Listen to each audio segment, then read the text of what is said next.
محمود سمر خٹک۔ ناظرین، جس اہم موضوع پہ بات کرنے جا رہے ہیں وہ فلسطین ہے، نبیوں کی سرزمین۔ ساری دنیا نے دیکھا کہ 11 دن تک اس نے اسرائیل نے فلسطین میں خون کی ہولی کھیلی، غزہ کو کھنڈر بنا دیا۔ 259 فلسطین کی شہادت کے بعد عالمی برادری کا ضمیر جاگ اٹھا اور وہاں جنگ بھڑتی ہو گئی۔ اسرائیل کی جارحیت جو ہے وہ 11 دن تک جاری رہی، یہ بہت اہم۔ اس پہ آج کے پروگرام میں بات کریں گے۔ مجھے اسکائپ پہ جوائن کیا دفاعی تجزیہ کار کے جنرل ریٹائرڈ امجد شعیب صاحب۔ امجد شعیب صاحب، آپ کو کے بی ٹائم میں خوش آمدید کہتی ہوں۔ جی شکریہ۔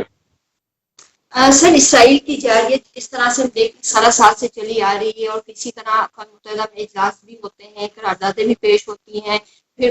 کچھ عرصہ سکون رہتا ہے، بریک آ جاتا ہے، لیکن اس کے بعد پھر یہ سٹارٹ ہو جاتا ہے۔ اس کو آپ کس طرح دیکھیں کہ یہ جو دیر پا کس طرح سے فیصلے ہو سکتے ہیں، آپ کیا سمجھتے ہیں؟ بسم اللہ الرحمن الرحیم۔ دیکھیے، ہر دفعہ جب بھی وائلنس ہوتی ہے تو انٹرنیشنل کمیونٹی کی کوشش یہ ہوتی ہے کہ کسی طرح سیز فائر کروا دی جائے۔ اس کے علاوہ قراردادیں بھی کچھ پاس ہو جاتی ہیں کہ اسرائیل کو یہ نہیں کرنا چاہیے، اسرائیل کو سیٹلرز نہیں لانے چاہیے یا نئی بستیاں نہیں بنانی چاہیے، اسرائیل کو اپنا کیپٹل شفٹ نہیں کرنا چاہیے یا شرم۔ یہ ساری چیزیں یہاں کے ختم ہو جاتی ہیں، وائلنس ختم ہو گئی، پھر بھاگ دوڑ کم ہو جاتی ہے، انٹرنیشنل کمیونٹی اتنی کوشش نہیں کرتی، قراردادیں پاس کر کے تو سارے مطمئن ہو کے بیٹھ جاتے ہیں۔ اب قراردادوں پہ ایک تو جو جنرل اسمبلی کی قراردادیں ہیں وہ بائنڈنگ نہیں ہوتی، لہذا اسرائیل اس پہ ویسے پرواہ نہیں کرتا، اور اگر سیکورٹی کونسل میں جائیں تو وہاں امریکہ ان کو ویٹو کر دیتا ہے، جس کے بعد وہ قراردادیں ہی پاس نہیں ہوتی۔ نتیجہ یہ ہے کہ اس کھیل میں امریکہ کی منافقت اور پھر باقی لوگوں کی بے حسی، باقی ممالک کی، اس کی وجہ سے یہ قصہ کبھی بھی آگے حل ہونے کو گیا نہیں۔ ضرورت اس بات کی تھی کہ ایک دفعہ جب سیز فائر ہو گئی، وائلنس ختم ہو گئی، رک گئی، تو پھر ہنگامی بنیادوں پہ یہ کوشش کی جاتی کہ ان کے مذاکرات وغیرہ کرا کے 2 اسٹیٹ سولوشن جو تجویز کیا گیا ہے انٹرنیشنل کمیونٹی کی طرف سے، اس کو امپلیمنٹ کرایا جائے، لیکن وہ ہوتا نہیں۔ اب سیز فائر ہوئی ہے، اور میں آپ کو یہ بتاتا ہوں کہ اسرائیل آسانی سے سیز فائر کبھی نہ مانتا، اس کا بھی اپنا نقصان ہوا ہے۔ نقصان فلسطینیوں کا بہت زیادہ ہوا ہے، لیکن وہ ہمیشہ ہوتا رہا۔ غالباً اسرائیل کو پہلی دفعہ دیکھنا پڑا ہے کہ ان کی بھی کچھ ہلاکتیں بھی ہوئی ہیں، ان کے جو بعض ٹارگٹ انگیج کیے گئے ہیں، جن میں غالباً ریفائنری بھی ہے، کچھ اور بھی بلڈنگیں وغیرہ، تو تباہی ان کے ہاں بھی کچھ نہ کچھ ہو گئی، تو ان کو احساس ہوا کہ ہمیں کر لینی چاہیے سیز فائر، دنیا کہہ رہی ہے چلیں مان لیں۔ لیکن یہاں سے بات آگے اب چلنی چاہیے۔ اب ہمارے فورن منسٹر بھی باہر گئے ہوئے ہیں، وہ کہہ رہے ہیں کہ جی 14 رکن جو ہیں وہ ساتھ دے رہے ہیں، یہ ساتھ زیادہ لوگوں کا ہونا چاہیے، اور اسی پہ سارا جو ہمارا جو نقطہ جس کے اوپر ہمارا ایمفیسس ہونا چاہیے وہ یہی کہ اس کا پرماننٹ سولوشن، اور پرماننٹ سولوشن وہی 2 اسٹیٹ والا ہے، اور اس پہ اگر انٹرنیشنل کمیونٹی اس پہ قائم رہے گی تو میرا خیال ہے اسرائیل کو بھی کچھ نہ کچھ کرنا پڑے گا، کیونکہ ان کو یہ اندازہ ہو گیا ہے کہ آئندہ ان کا بھی نقصان ہو سکتا ہے۔ یہ نہیں ہے کہ صرف فلسطینیوں کو مار پڑے گی، ان کا نقصان ہوگا، آئندہ کے لیے ان کو بھی احتیاط کرنی ہوگی، کیونکہ اسرائیل کا بھی نقصان ہو سکتا ہے۔ تو یہ ہے کہ اگر آج سیریسنس دکھائی انٹرنیشنل کمیونٹی نے تو پھر تو ہم کسی طرف جائیں گے، ورنہ پھر وہی ہوگا، 5-6 سال امن کے گزرے اور پھر آپ دیکھیں گے کہ وہی وائلنس شروع ہو جائے گی۔ سر، آپ نے بات کی، لیکن ایک طرف یہ بھی ہے دوسرا پہلو اس کا کہ دیکھیں اسلامی ممالک جس طرح سے ہیں، انہوں نے تعلقات ان کے ساتھ اپنے اچھے بنائے ہیں، ان کے ساتھ بن چکے ہیں اسرائیل کے ساتھ، پھر وہ جو اسلامی ممالک ہیں وہ تقسیم بھی ہے، تو آپ سمجھتے ہیں پھر امریکہ کی سرپرستی بھی اس کو حاصل ہے، تو یہ جو اتنا کانفیڈنٹ ہے، یہ اس کی وجہ پھر یہی آپ سمجھتے ہیں یہی ہے کہ جو اسلامی ممالک تقسیم ہے آپس میں؟ دیکھیں، اس سے اس کو بوسٹ تو ملتا ہے، ایک آپ کہہ لیجئے کہ تقویت ملتی ہے اس کے نیریٹو کو، کہ اسلامی دنیا میں بہت سارے ملک ہیں جو اسرائیل کا ساتھ نبھا رہے ہیں، لیکن یہ بھی ایک حقیقت ہے کہ اسرائیل کو اپنی بھی سیکیورٹی اس کی ضرورت ہے، اور اگر اس کا نقصان ہوتا ہے، جو کہ اس دفعہ کچھ نہ کچھ ہوا ہے، تو وہ اس کو سیریسنس اس کی نظر آئے گی۔ کل کو حماس کی طاقت اس سے زیادہ بہتر ہو سکتی، ان کے پاس ہو سکتا ہے کل کو اس سے بہتر میزائل ہو، تو ان چیزوں کی وجہ سے آپ کو سیریسنس نظر آئے گی اسرائیل کی طرف، ورنہ تو اسلامی دنیا نے تو کچھ بھی نہیں کیا، مسلمان ممالک تو کچھ بھی نہیں کر رہے۔ ایکچولی تو اسرائیل کو شروع میں ہی فکر پڑ جاتی اگر یہ 4-5 اسلامی ملک جنہوں نے اس دفعہ اس کو تسلیم کیا تھا، اسرائیل کو ریکگنیشن دی تھی، وہ اپنے سفیر واپس بلا کے تو ان کو میسج دیتے کہ جناب ہم اپنی جو ریکگنیشن دی تھی وہ ریورس کر رہے ہیں، تو آپ دیکھتے خاص طور پہ بحرین اور جو یونائٹڈ عرب ایمریٹ ہے UAE،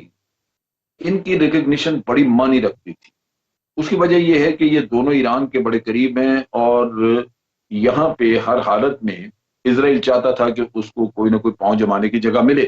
تاکہ وہ ایران پہ نظر رکھ سکے، تو اپنی وہاں پہ انٹیلیجنس کا سیٹ اپ اور اپنے اکوپمنٹ وغیرہ لا سکتے تھے وہ، اور ہو سکتا ہے لانے کا کام شروع کر دیا۔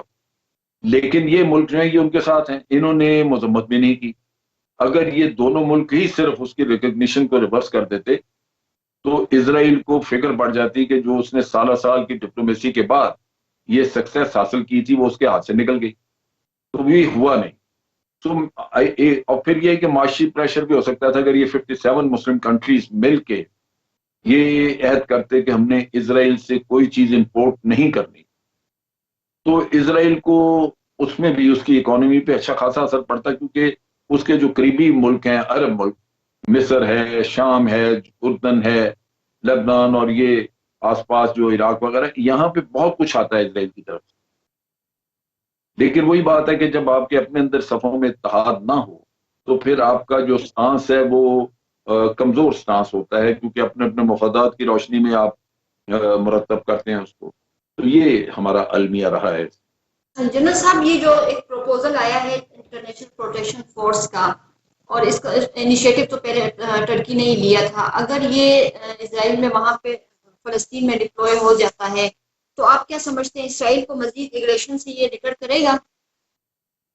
دیکھیں، اسرائیل میرا نہیں خیال کہ اس چیز کو مانے گا، کیونکہ وہ کچھ نہ کچھ اپنے ہاتھ میں رکھنا چاہتا ہے، آپ کہہ لیجئے کہ ایک سٹک رکھنا چاہتا ہے تاکہ جب بھی کبھی اس فلسطینی تھوڑے سے بھی ہاتھ سے نکلتے نظر آئے تو وہ ان کو مارے۔ اب پروٹیکشن فورس ہوگی تو وہ 100% پروٹیکشن دے گی ان کو، فلسطینیوں کو، اور اسرائیل کے ہاتھ میں پھر کچھ نہیں رہے گا۔ تو یہ اسرائیل کا تو مسئلہ ہوگا کہ وہ نہ مانے، لیکن یہ بھی ضروری ہے کہ فلسطینیوں کا بھی آخر کوئی حق ہے اور ان کو پروٹیکشن چاہیے۔ تو کوشش یہی کرنی چاہیے کہ انٹرنیشنل کمیونٹی کو ہم قائل کریں اور ان کو یہ احساس دلائیں کہ دیکھیں، اگریشن کو روکنے کے لیے یہ بہت ضروری ہے کہ درمیان میں کوئی بفر زون بن جائے یا ایسی فورس بن جائے جو کہ اس فساد کو، اس جھگڑے کو بڑھنے نہ دے۔ تو پروٹیکشن فورس کا آئیڈیا بہت اچھا ہے، لیکن وہی شک پڑتا ہے کہ اسرائیل جو ہے وہ اس کو تسلیم نہ کرے۔ ایک اور جو پرپوزل ترکی نے دی، میرے نقطہ نگاہ وہ بھی بڑی اہم ہے اور اس پہ بھی سب کو بات کرنی چاہیے، اور وہ یہ تھی کہ یروشلم کا جھگڑا ہے، یروشلم کو اسرائیل بھی اپنا کیپٹل بنانا چاہتا ہے، اور یروشلم کو فلسطینی بھی اپنا کیپٹل سمجھتے ہیں، اور جیسے آپ نے پہلے بھی بات کی، تینوں مذہب کے لیے، یعنی عیسائی، یہودی اور مسلمان، تینوں کے لیے یروشلم جو ہے وہ ایک مقدس شہر ہے۔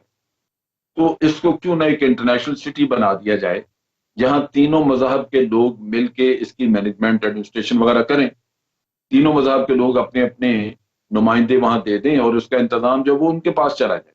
تاکہ وہاں پہ فریلی عرب بھی یہ مسلمان بھی آ سکیں، عیسائی بھی آ سکیں، یہودی بھی آ سکیں۔ تو یہ بھی سوچنا چاہیے، کیونکہ اگر امن کسی بھی ذریعے سے آپ کو مل سکتا ہے تو وہ زیادہ امپورٹنٹ، اور پھر جب یہاں پہ وائلنس نہیں ہوگی تو سارے مذہب کے لوگ جو ہیں وہ یہاں پہ آزادی سے اپنی عبادات وغیرہ کر سکیں گے۔ اگر یہ فساد رہے گا تو نیچرلی یہاں پہ تو کوئی بھی فائدہ نہیں اٹھا سکے گا۔ تو یہ اس پہ بھی غور کرنا چاہیے یونائٹڈ نیشن۔ ٹھیک ہے سر، اب آتے ہیں تھوڑا افغانستان کی طرف، ہماری جو مغربی سرحد ہے ان کی طرف آتے ہیں۔ سر، اشرف غنی جو ہے انہوں نے ایک دفعہ پھر پاکستان پر سنگین الزامات عائد کیے ہیں، کیا وجہ ہے؟ یہ پہلی دفعہ نہیں ہے، اس سے پہلے بھی ایسا ہوتا رہا ہے، وفود آتے ہیں یہاں سے بھی وہاں جاتے ہیں، وہاں سے بھی یہاں آتے ہیں، لیکن یہاں سے جانے کے بعد پھر وہ وہاں پاکستان پر الزامات لگانا شروع کر دیتے ہیں۔ تو جو اشرف غنی نے پاکستان پہ الزامات لگائے ہیں، اس کو آپ کس طرح سے دیکھ رہے ہو؟ کیا وجہ ہے اس کی؟ دیکھیں، پہلی بات تو میں بڑا واضح ہوں کہ جب تک اشرف غنی بیٹھا ہے افغانستان میں امن نہیں آ سکتا۔ اشرف غنی کو وہاں سے نکلنا، اس کا نکالنا انتہائی اہم ہے۔ اب مسئلہ کیا ہے، یہ پاکستان پہ الزامات کیوں لگاتا ہے، کیوں کرتا ہے، میں اس کی وضاحت دوں۔ اشرف غنی کو یہ بالکل پوری طرح پتہ ہے کہ اگر طالبان کے ساتھ کوئی معاہدہ طے پاتا ہے تو اشرف غنی اس میں لازماً صدر نہیں ہوگا۔ طالبان نے اشرف غنی کو کبھی بھی قبول نہیں کیا، اور بلکہ وہ تو اس کی حکومت سے بھی، اس کے نمائندوں سے بھی بات نہیں کرنا چاہتے تھے۔ یہ پاکستان نے مجبور کر کے تو ان سے بات چیت کا کروایا۔ وہ یہ سمجھتے ہیں کہ یہ اشرف غنی ایک جائز حکمران نہیں ہے، اور یہ صرف اور صرف بیرونی قوتوں نے اس کو بٹھایا ہے، جس میں امریکہ سر فہرست ہے، لہذا اس کا یہاں سے نکلنا ضروری ہے۔ دوسری طرف اشرف غنی خود غرض آدمی ہے، وہ دیکھتا ہے کہ امن افغانستان میں آتا یا نہیں آتا، اس کو صدر رہنا چاہیے۔ آج امن نہیں ہے افغانستان میں، جنگ بھی ہو رہی ہے، لیکن وہ صدر ہے بیٹھا ہوا، اس کو باقی سے فکر نہیں، جنگ تو لڑ رہی، ان کی فوج جا کے جنگ لڑ رہی۔ اب اشرف غنی چاہتا ہے کہ پاکستان کے اوپر الزام تراشی وغیرہ کی جائے، اور پاکستان طالبان کو یہ مجبور کرے، وہ دنیا کو یہی بتانا چاہ رہے کہ پاکستان کے ہاتھ میں سب کچھ ہے، پاکستان نے فیصلہ کرنا ہے کہ افغانستان میں امن آنا ہے یا یہی جنگ جاری رہنی ہے، پاکستان ہی افغان طالبان کو کنٹرول کرتا ہے، لہذا پاکستان جو چاہے وہ کروا لے گا۔ تو وہ چاہتا یہ ہے کہ طالبان کے اوپر پاکستان دباؤ یہ ڈالے کہ اشرف غنی کو کسی طرح صدر مان دیں، باقی جو بھی معاہدے کرنے ہیں وہ اس کے نیچے ہو جائیں، یہ شخص بیٹھا رہے۔ اب یہ طالبان کبھی بھی نہیں مانیں گے، اور پھر پاکستان کا اپنا بھی جو انفلوئنس ہے وہ پاکستان ان کو کہتا ہے، لیکن کیا اب جو افغان طالبان ہیں انہوں نے 20 سال جو قربانیاں دیں، جنگ لڑی، اتنا خون خرابہ ہوا، وہ انہوں نے پاکستان کے لیے کیا تھا، وہ انہوں نے اپنے مفادات کے لیے کیا، اپنے ملک میں اپنی حکومت قائم کرنے کے لیے کیا، تو وہ ہر چیز پاکستان کی کیسے مانے؟ لہذا اشرف غنی جس رستے پہ چلا، اس کے ہاتھ میں چونکہ اور کوئی ایسا نسخہ نہیں ہے، کوئی کارڈ ایسا نہیں ہے جو پلے کر سکے، تو وہ پاکستان کے اوپر سارا زور دیتا ہے، اور یہ اس کو سوٹ کرتا ہے اس لیے بھی کہ بھارت ان چیز میں اس کا سپورٹ کرتا ہے۔ تو یہ المیہ ہے، لیکن اشرف غنی، میرا اپنا خیال ہے کہ بالآخر اشرف غنی کی چھٹی ہوگی، اس کو جانا ہوگا، کیونکہ اس کے ہوتے ہوئے افغانستان میں مذاکرات کامیاب نہیں ہوں۔ اچھا سر، آپ نے بات کی، لیکن آپ نہیں سمجھتے کہ یہ ہماری سفارتی ناکامی ہے کہ افغانستان کی طرف سے جو اس طرح کے الزامات لگتے ہیں یا ان کے ساتھ ہم لوگ تعلقات صحیح طرح بنانے میں کامیاب نہیں ہوئے؟ سفارتی ناکامی نہیں ہے، لیکن ایک ناکامی ضرور ہے کہ ہم نے کبھی بھی افغانستان کو کھل کے کنفرنٹ نہیں کیا، جواب نہیں دیا۔ ہم ہمیشہ یہ کوشش کرتے رہے کہ میڈیا میں ان کے ساتھ نہ کوئی چک کی جائے،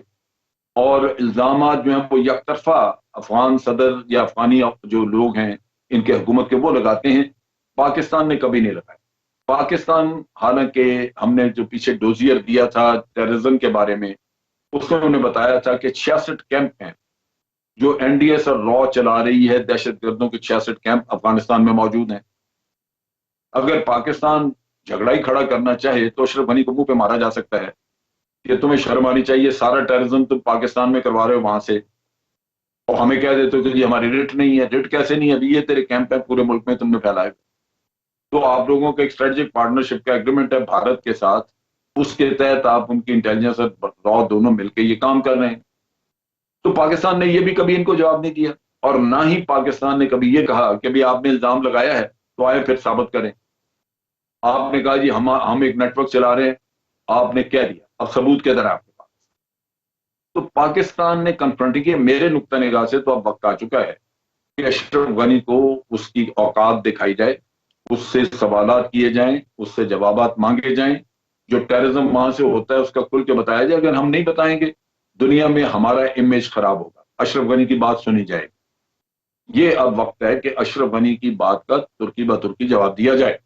اور وہ پاکستان کر نہیں رہا ابھی تک۔ ٹھیک ہے سر، اگر ہم دیکھیں تو افغانستان کے جو ملکی معاملات تقریباً 80% جو ہے فورن فنڈنگ سے چلتا ہے، ان کو فنڈنگ ہوتی ہے۔ پاکستان افغانستان کے حوالے سے اگر اپنی پالیسی تبدیل کرتا ہے تو آپ سمجھتے ہیں کہ پاکستان پہ دباؤ آئے گا، اس کے اوپر اثرات مرتب ہوں گے؟ دیکھیں، پاکستان نے جو پالیسی فالو کی بڑی سوچی سمجھی پالیسی تھی، اور یہ ہے کہ ہم خلوص نیت سے چاہتے ہیں کہ افغانستان میں امن آئے، اور اس کی وجوہات ہیں۔ ایک تو یہ کہ ہسٹری تاریخ ہمیں بتاتی ہے کہ جب بھی افغانستان میں بدامنی ہوئی ہے اس کا فال آؤٹ پاکستان کی طرف آیا ہے، پارٹیشن سے پہلے بھی بے شمار مائگریشن ہوئی, لوگ ادھر آئے, آج بھی 30 لاکھ ریفیوجیز یہاں بیٹھے ہوئے. ہم تو یہ چاہتے ہیں کہ افغانستان میں امن ہو اور 30 لاکھ ریفیوجیز واپس جائیں. دوسری جو بڑی اہم چیز ہے وہ یہ ہے کہ سینٹرل ایشیا کی طرف ایکسیس جو ہے وہ ہماری افغانستان کے تھرو ہے, اور ہم جب سی پیک کو ایکسپینڈ کرنا چاہتے ہیں تو ہمیں ضرورت ہے افغانستان کی. اب وہاں پہ امن ہوگا تو سی پیک آگے کامیاب ہوگا, سینٹرل ایشیا تک جائے گا. تو اس وجہ سے پاکستان تو پوری طرح اس چیز میں سیریس ہے, کوشش کر رہا ہے کہ کسی طرح افغانستان میں امن آئے. لیکن امن آنے کے لیے یہ بڑا ضروری ہے کہ افغانی بیٹھ کے خود تو اپنے لیے اتفاق رائے پیدا کریں. ہمارا جو سٹانس ہے کہ جی افغان لیڈ افغان اونڈ ہوگا, تو اس کا مطلب یہ کہ فیصلہ تو افغانیوں نے کرنا ہے نا. ہم تو اس سے اتفاق کریں گے, جو افغانی مل کے فیصلہ کر لیں گے, ہم کہیں گے جی بالکل ٹھیک ہے, آپ اس پہ عمل کریں. تو یہ وہ دکھ ہے کہ جو انہوں نے خود کرنا ہے اس پہ بھی وہ الزام تراشی دوسروں کو کرتے ہیں. یہ بہت سارے ان کے لوگ ہیں جو چاہتے ہیں کہ یہ جنگ بدامنی جاری رہے, جنگ جاری رہے, کیونکہ یہ ساری اکانومی تھی وار اکانومی. آگے کسی کو کوئی پتہ نہیں ہے کہ امریکہ اور یورپ کے ملک آپ کو کتنا پیسہ دیں گے بھی یا نہیں دیں گے. ایک دفعہ فوج ان کی چلے جاتی ہیں, پھر کیا کرتے ہیں کوئی پتہ نہیں. لیکن یہ پیسہ آتا تھا بدامنی کی وجہ سے, اور ان افغانیوں کی جیبوں میں جاتا تھا, تو ان کے لیڈر امیر ہو گئے. اب وہ جنگ بند ہو جاتی ہے تو وہ پیسہ آنا بھی بند ہو جائے, پھر نارکوٹکس کے اوپر بھی پابندی وغیرہ لگ رہی ہے. تو یہ چیزیں ان کو سمجھنا چاہیے ہمیں کہ یہ سیریس نہیں ہے خود اپنے ملک میں عمل لانے کے لیے. ٹھیک ہے سر. سر آخری سوال آپ سے پوچھوں گی, پاکستان کو افغانستان کی سیکورٹی کے حوالے سے کسی معاہدے کا آپ سمجھتے ہیں کہ حصہ بننا چاہیے؟ دیکھیے, اگر سیکورٹی کا معاہدہ افغانستان کے ساتھ ہوتا ہے تو ہمارے لیے وہ مناسب ہے, کوئی ہمیں اس کے پرابلم نہیں ہے. پاکستان کی اور افغانستان کی سیکورٹی آپس میں منسلک ہیں, اس کا ایک آپ کہہ لیجئے کہ آپ تعلق بنتا ہے. ہمارے ہاں جب بھی کبھی بدامنی ہوئی ہے تو ہمارے لوگ بھاگ کے افغانستان میں گئے ہیں, وہاں ان کو پناہ ملی ہے اور افغانیوں نے ان کو پالا بھی ہے. وہ بلوچستان کے کچھ سیپریٹسٹ ہوں تو وہ بھی وہاں پہ ہیں, ڈاکٹر اللہ نظر وہاں بیٹھا ہوا ہے, اور اگر یہاں سے طالبان کی ہم بات کریں ٹی ٹی پی کی تو وہ بھی وہاں پہ موجود ہیں. تو حقیقتاً تو وہ ہم سے کبھی سیکورٹی پیکٹ نہیں کریں, لیکن اگر کریں تو میں سمجھتا ہوں کہ پاکستان کے لیے بھی اور افغانستان دونوں کے لیے وہ مفید ثابت ہوگا. ہم سے اس لیے نہیں وہ کریں گے کہ انہوں نے بھارت کے ساتھ آلریڈی ایک پیکٹ کیا ہوا ہے جسے وہ اسٹریٹجک پارٹنرشپ ایگریمنٹ کہتے ہیں. یہ انہوں نے 2011 میں غالباً کیا تھا, اور اس ایگریمنٹ کے تحت یہ بھارت نے ان کو بڑی بری طرح باندھ کے رکھا ہوا ہے. اس تعاون میں یہ بہت آگے جا چکے ہوئے. تو میرا نہیں خیال کہ کبھی بھارت ان کو اجازت دے گا کہ یہ پاکستان کے ساتھ کو سیکورٹی پیکٹ کریں, لیکن اگر کریں تو ہم بالکل حاضر ہیں. میرا خیال ہے وہ مناسب ہوگا. جی شعیب صاحب, آپ کے ٹائم کا بہت شکریہ. ناظرین لیتے ہیں چھوٹی سی بریک.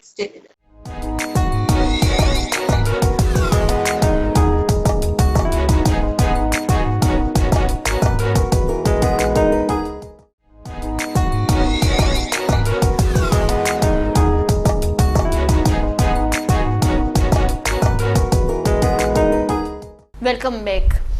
ایک مہینہ 8 دن پہلے خیبر پختونخوا گورنر ہاؤس جو ہے اس میں 4 وزراء تھے, پروویژن اسمبلی کے ممبرز تھے, انہوں نے حلف اٹھایا تھا. ان کو محکمے اس وقت نہیں دیے گئے تھے, لیکن 3 وزراء کو اب محکمے جو ہے وہ دے دیے گئے ہیں ان کے ڈپارٹمنٹ, جبکہ ایک جو ہے ممبر ابھی ان کو محکمہ نہیں ملا. وہ جو 3 ہیں ان میں فضل شکور خان جو اب ہمارے خیبر پختونخوا کے صوبائی وزیر قانون ہوں گے, عاطف خان جو کہ فوڈ اور سائنس اینڈ انفارمیشن ٹیکنالوجی ہے یہ ڈپارٹمنٹ کو دیا گیا ہے, جبکہ شکیل خان جو عاطف خان کے ساتھ ہی ان کو کچھ عرصہ پہلے نکال دیا گیا تھا, ان کو دیا ہے پبلک ہیلتھ انجینئرنگ یعنی محکمہ آبنوشی ان کو دیا گیا ہے. اس پہ بات کرتے ہیں. مجھے ٹیلی فون لائن پہ جوائن کیا ہے عبدالسلام آفریدی صاحب, پی ٹی آئی سے ان کا تعلق ہے. عبدالسلام آفریدی صاحب, آپ کو کے پی ٹائم میں خوش آمدید کہتی ہوں. جی سر, ایک تو یہ کہ یہ جو ابھی ری شفلنگ ہوئی ہے خیبر پختونخوا کیبنٹ میں, ان وزراء کے جو محکمے ہیں وہ تبدیل کرنے کی وجہ کیا ہے؟ محکمے تو ان لوگوں کو نئے الاٹ ہو گئے جو آپ لوگوں نے نام لیے، جیسے فضل شکور خان ہو گیا، شکیل خان ہو گیا، محمد عاطف ہو گئے، ان کو تو محکمے الاٹ ہو گئے، ان کو تو چینج نہیں ہو گئے۔ پہلے تو ان کو فضل شکور جو وہ تو بالکل نئے منسٹری میں آ گیا، وہ تو ایم پی اے تھے، اس کے پاس پہلے کوئی خاندان نہیں تھا۔ عاطف خان اور شکیل خان کو تو پہلے وہ سی ایم صاحب کے ساتھ کچھ وہ ان کا وہ بغاوت وغیرہ کا کوئی مسئلہ تھا، تو وہ ان کو ہٹا دیا گیا تھا۔ پھر وہ بعد میں معاملات ٹھیک ہو گئے تو ان کو دوبارہ وزارت دی گئی اور ان کو یہ محکمے الاٹ ہو گئے، ان کی تو ریشفلنگ نہیں ہوئی۔ ٹھیک ہے، لیکن سر کیا وجہ ہے کہ اسپیکر صاحب کی اگر ہم بات کریں، وزیر اعلیٰ صاحب کی بات کریں یا تیمور جگرا صاحب کی بات کریں تو یہ کانسٹنٹ ہیں، ٹھیک ہے، مستقل ان کے نہیں چینج کیے گئے، تو کیا ہم یہ سمجھے کہ یہ کام نہیں کر رہے اس لیے ان کے محکمے تبدیل نہیں ہوئے؟ کیونکہ باقی اگر ہم لوگ ابھی آپ کے 2.5-3 سال میں دیکھیں تو تقریباً 20 وزراء جو ہیں مشیران ہو گئے یا معاون خصوصی ہو گئے، وہ 20 دفعہ تبدیل ہوئے ہیں، کیا وجہ ہے اس کی؟ دیکھو میڈم، خان صاحب نے پہلے دن کہا تھا جب انہوں نے حلف لیا تھا کہ میں کارکردگی پہ بنیاد پہ محکمے بھی چینج کروں، وزارتیں بھی لوں گا واپس، اور مختلف شفلنگ وغیرہ سب کچھ کروں، ملک کے مفاد میں اور علاقے کے عوام کے، پاکستانی عوام کے مفاد میں جو بہتر ہوگا وہ میں فیصلے کروں گا۔ تو وہ ہمارے پارٹی کے قاعدے چلوے ہیں، وہ بہتر سمجھتے کہ کون کہاں پر کام کر رہا ہے، کون ڈلیور کر رہا ہے، کون نہیں کر رہا، تو وہ اسی پہ بنیاد پہ کر رہا ہے۔ یہ نہیں کہ پچھلی حکومتوں کی طرح اگر کوئی ڈلیور کرتا تھا یا نہیں کرتا تھا، مگر وہ پسند فیورٹزم کی بنیاد پر جو محکمے دیے گئے تھے وہ وزارت تھے، وہ اسی کو اسی طرح چلاتے تھے۔ پاکستان تحریک انصاف میں وہ سلسلہ نہیں ہے، جو جدھر بہتر کارکردگی کرتا ہے وہ ان کو ادھر ہی رکھتا ہے۔ ٹھیک ہے، آپ کارکردگی کی بات کریں تو کارکردگی کی آپ نے بات کی ہے، تو سر اگر کارکردگی کی بات ہے تو آپ دیکھ رہے ہیں کہ اگر محکمے جو چینج ہے یا تو پرفارمنس نہیں دکھا رہے تو اس لیے ٹھیک ہے محکمے چینج ہو، یا ایلیگیشنز لگے ہیں تو اس کی وجہ سے محکمے چینج ہو رہے ہیں، تو محکمے کیوں چینج ہو رہے ہیں یہ بتائیں۔ اگر ایک محکمے میں وہ اپنی کارکردگی نہیں دکھا پا رہا تو وہ دوسرے میں کیسے دکھائے گا؟ میں آپ کو مثال دے دیتی ہوں، ہم کامران بنگش صاحب کی بات کرتی ہوں، بلدیات تھا، ایجوکیشن تھا، پھر یہ اس کو یہ اطلاعات کی ان کو جو ہے قلمدان دیا گیا، تو اگر وہ ایک محکمے میں نہیں چل سکے تو دوسرے محکمے میں کیا گارنٹی ہے اس بات کی کہ وہ اس میں چلیں گے؟ محکمے کیوں تبدیل کرتے ہیں، ان کو ہٹا کیوں نہیں دیا جاتا، ان کی جگہ نئے لوگ کیوں نہیں لائے جاتے جو کیپیبل ہیں؟ دیکھو میڈم، بعض اوقات ڈپارٹمنٹ میں کسی کا ایکسپیرینس ہوتا ہے، کسی کا نہیں ہوتا ہے، اس بنا پر یہ ہو جاتا ہے کہ یہ ادھر صحیح نہیں چل سکتا، فلانا ڈپارٹمنٹ میں اس کے ایکسپیرینس ہے تھوڑا بہت، یا اس کی کوالیفیکیشن میٹر جو تعلیم کی کوالیفیکیشن وغیرہ ہے اس کے مطابق بھی وہ چینج کرتے ہیں جدھر ان کی ذمہ داری زیادہ۔ کامران بنگش کو ہائر ایجوکیشن دے دیا کیونکہ وہ ویل ایجوکیٹڈ بندہ تھا، وہ ادھر بہتر چل سکتا تھا، تو کو ہائر ایجوکیشن پلس ان کو انفارمیشن دیا گیا، انفارمیشن تو اس کو اضافی چارج دیا گیا، وہ شاید کوئی سوٹیبل بندہ آ جائے دوسرا تو اس کو دے دیں گے، مگر وہ تو اس کے ساتھ اضافی ہے کیونکہ وہ اجمل وزیر صاحب کو ان کو جو بتایا گیا تو اس کی وہ اس کو حشام انعام اللہ کے حوالے سے آپ کیا کہیں گے؟ حشام انعام اللہ جو ہے ان کے ساتھ بھی اسی طرح کیا گیا؟ ہاں بالکل، اس کے پاس پہلے ہیلتھ تھا،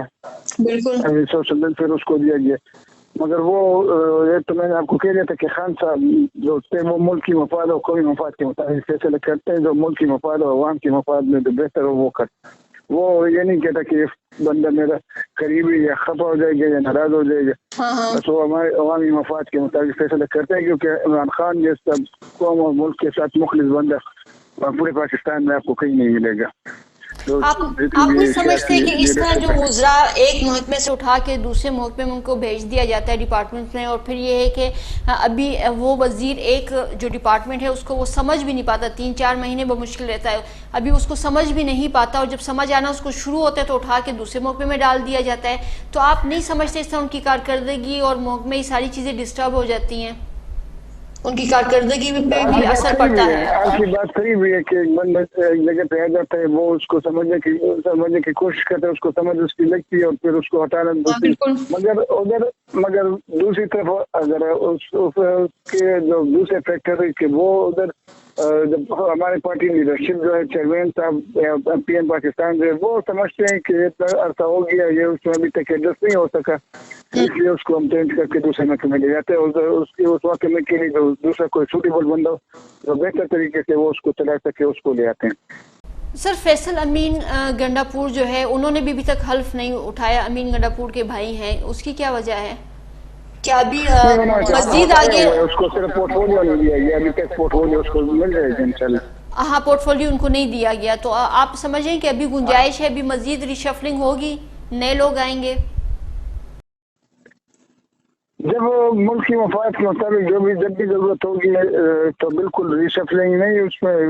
کچھ کو فارغ بھی کیا جا سکتا ہے، جو پاکستانی اور پاکستانی قوم کے مفاد میں جو بہتر ہوگا وہ اسی طرح پاکستان تحریک انصاف فیصلے کرتی رہے گی۔ تو یہ کہا جا رہا ہے کہ ابھی کچھ ایسے ہیں ڈپارٹمنٹ جس میں چینجز آنی ہے، تو